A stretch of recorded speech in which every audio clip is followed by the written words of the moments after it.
Hello, everyone. Today we've got Jenny Kassan of Jenny Kassan Consulting and Crowdfund Main Street with us today. She is one of my all-time favorite crowdfunding experts because she's focused entirely, just like I am, on helping other people who are doing good in the world with their crowdfunding. So she's just phenomenal. You don't want to miss this episode. Welcome to Your Mark on the World, bringing you another changemaker with champion of social good, Devin D. Thorpe. This episode is made possible via the support of our sponsors, including Johnson & Johnson's Caring Crowd. Jenny, welcome back. We're glad to have you on the show again. Thank you. I'm excited to be here. Well, we're far more excited to have you, but there's so many things I want to talk to you about. Let's start with your book. You recently, last fall, you published a new book. Tell us about your book. Yes, it's called Raise Capital on Your Own Terms, How to Fund Your Business Without Selling Your Soul. And I decided to write it because I've been helping entrepreneurs raise money for their businesses for about, how long has it been? Almost 12 years. And over the years, I've sort of developed a set of steps that I take all my clients through to design their strategy. So I said, hey, I might as well put those steps into a book. So yeah, it was really fun to do. I've been thrilled to be going around the country, kind of sharing it with people. Oh, that's terrific. That's terrific. You really have devoted your career to helping people, especially social entrepreneurs and women, raise money using more friendly processes, more founder friendly, I guess is what I'm really trying to say, processes that I think in the long run will be more supportive of enterprises and still fair to investors. Talk a little bit about some of those strategies. Most of them fall in one way or another under an umbrella we would use to describe crowdfunding, don't they? Yes. I love the way you're describing it. I'm going to have to steal that language. When I've been helping people raise money using creative tools, and what we get really creative about is the way the investors are coming in. So instead of having it be a really extractive thing where it's all about the investor making as much money as possible, as quickly as possible, it's more balanced. It looks at all the stakeholders and how can we make sure that the business can maintain, the health of the company and do the things that are part of the mission of the company. So we design investment tools that are a little more balanced. And so that's part of it. And then to be able to get investors interested in those kinds of investment tools, we've found that it is a great idea to go after a broader pool of potential investors.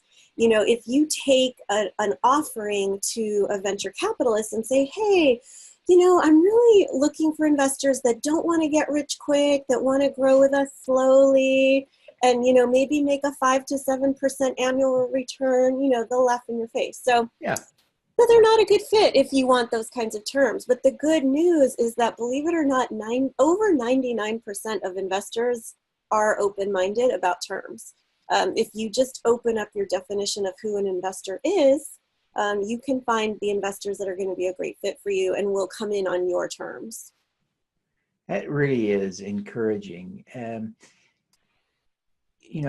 The Jobs Act created a lot of enthusiasm. And we really haven't seen crowdfunding as defined by Title III take off in quite the way, quite honestly, you and I, among others, would have expected, partly because it took the SEC nearly 4 years to implement the rules.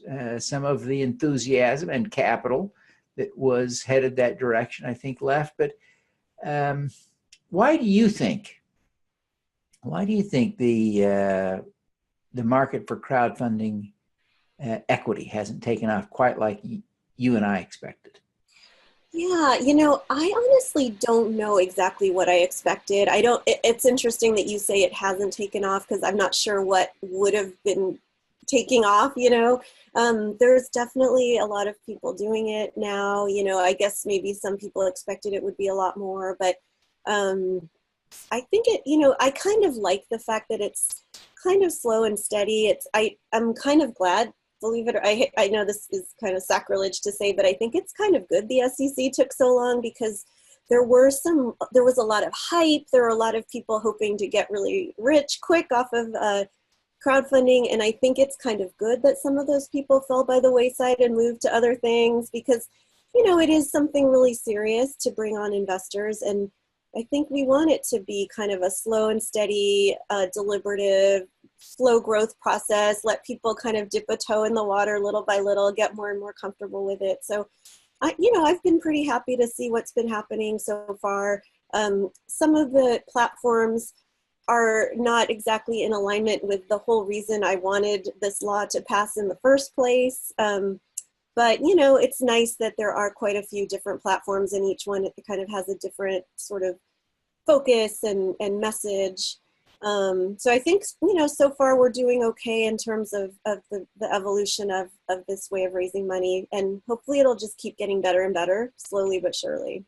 Are you continuing to raise money for your fund using WeFunder? No, I finished that. We just were raising money for 2 months.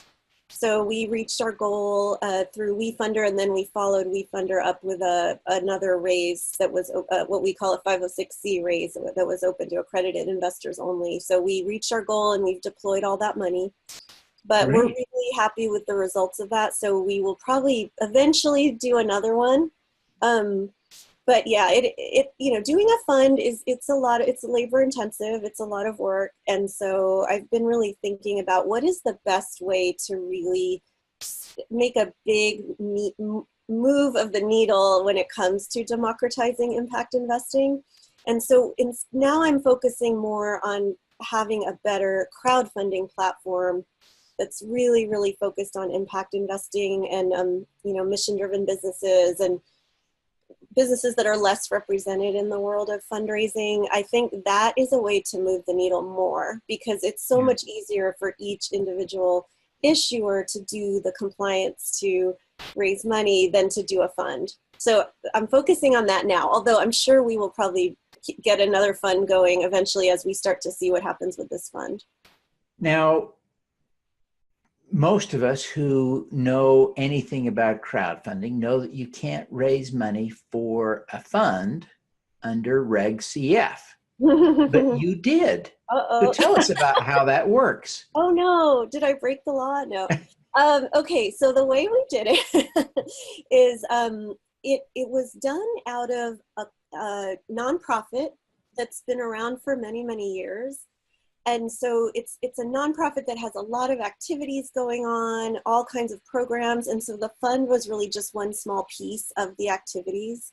And so we interpreted the law to say that because the issuer was not intending to be a fund, it's just one small piece of all of the activities of the issuer that it was okay. Interesting. And so far, you haven't heard from the SEC suggesting otherwise? No. Well, that's good. Well, you've got a program you do from time to time, place to place. I think you're scheduled to do it in Maryland in November. Tell us a little bit about that. I think it's a fundraising workshop for women, right? Yes. So every 6 months, we put on a 3-day intensive training for women entrepreneurs about how to raise money using these creative strategies that I've been teaching for a while and helping clients implement. And we've always done it in Oakland, but we decided to take it to the East Coast and do it in Baltimore. It's actually October 18th to 20th. And we're really excited. We found a great location at the University of Baltimore. And so it'll be, a whole different event because we're taking it on the road. Yeah, well, that is exciting to do a first one there. I wish you every success with that. How do people learn more about that? All you have to do is go to fundandfuelyourdreams.com to get all of the information about that training. Fantastic. Well, you have been doing this for a while. I don't want to suggest you're old. You have devoted your career to helping social entrepreneurs and women raise money in this sort of special, unique way. You are almost unique in the world in having this approach. What is the most important lesson you've learned throughout your career? Yeah, I think over the years, I've gotten more and more optimistic about how possible it is to raise funding for a mission-driven business. Because I've seen investors come in on terms that people would have laughed if I had told them that someone could raise money on those terms. And I've seen it over and over and over. So I think there's just so many assumptions about what quote unquote investors are looking for, you know? And when you start to realize that more than half the country is made up of investors, you realize investors are so diverse. You cannot generalize about what they're looking for. I mean, I have had investors that refuse to take any financial return at all.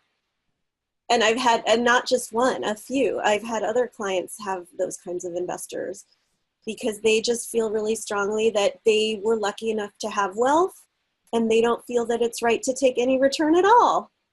You Wow. know, I've had other clients where, the investors were really, really happy with, what many would consider a sort of a low return. Like one good example of that, this isn't a client, but a really great example of that is RSF Social Finance, who have raised, I think, around $50 million, offering what many would consider a pretty low return from, they raise from the general public. And they offer, the return varies, but it's, maybe 0.5%, 0.75%. And they've raised $50 million.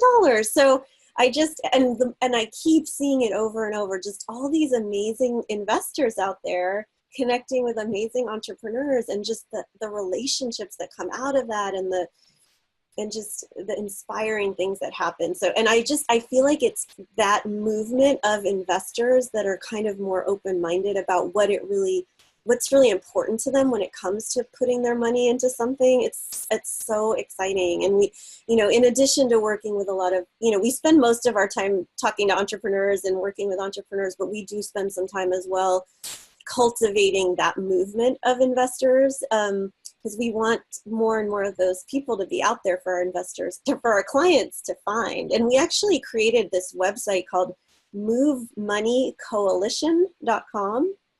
And that's kind of part of that, kind of just a kind of a gathering place for people that are interested in getting a little more thoughtful and creative about where should I put my money? What if I'm kind of fed up with the stock market and I'd love to invest in something in my own community? What would that look like? How would I do it?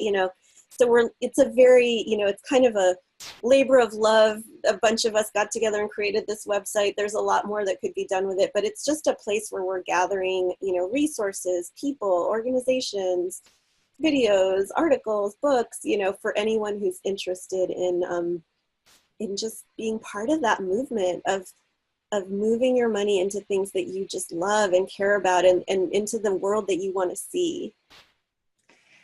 So, Jenny, what is why is it that you have pursued this with such passion? And it's genuine passion.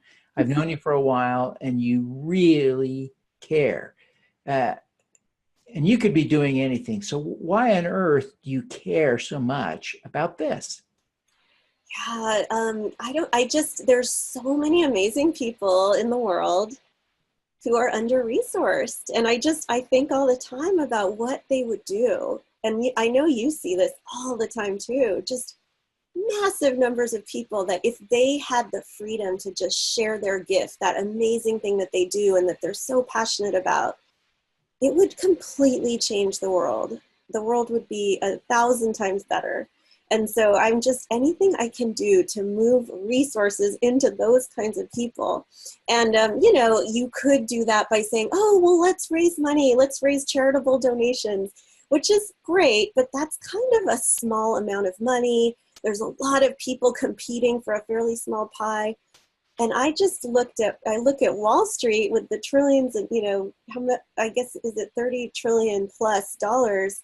invested on Wall Street. And I say, if we could just get a few percentage points of that money invested in good things, good people that are trying to make the world a better place, that would just be a real big deal. So that's where I'm looking for that money to come from. And I don't think it's a difficult decision for a lot of people to move some of their money to those kinds of things. They just need to know how, and they need to kind of, sometimes unfortunately there are intermediaries that get in the way because they're advisors who are very nervous about, anything that isn't mainstream. And so, there needs to be a lot more education and discussion about like, what is really risky? Some people will say, oh, a small business, that's so risky.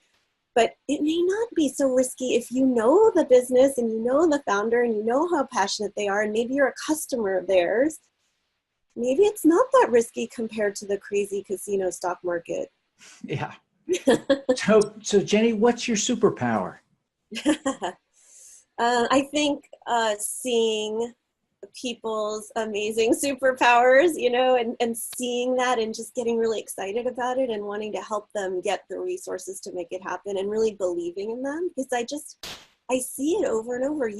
People can have all kinds of, faults and problems and, lack of experience and lack of skills, but most people have at least one thing that they are totally passionate about.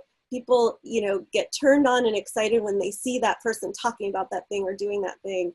And I'm really good at seeing that in people and encouraging them to bring that out and not compromise on finding that thing and just really bringing it to the world. And, I say, if you don't bring that thing to the world, you're actually doing a disservice to the world. You got to do it.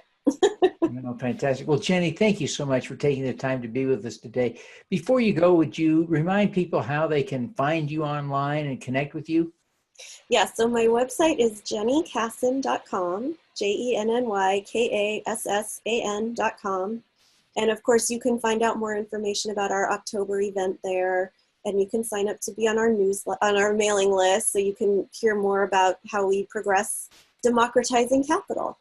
Fantastic. Well, Jenny, thank you so much for taking the time to be with us. We wish you every success in your continued efforts to help people raise friendly capital. Thank you so much. All righty. Let's do some good. At Caring Crowd, we believe everyone has the power to make a difference. Through our crowdfunding platform for community health, we empower passionate people to drive real change.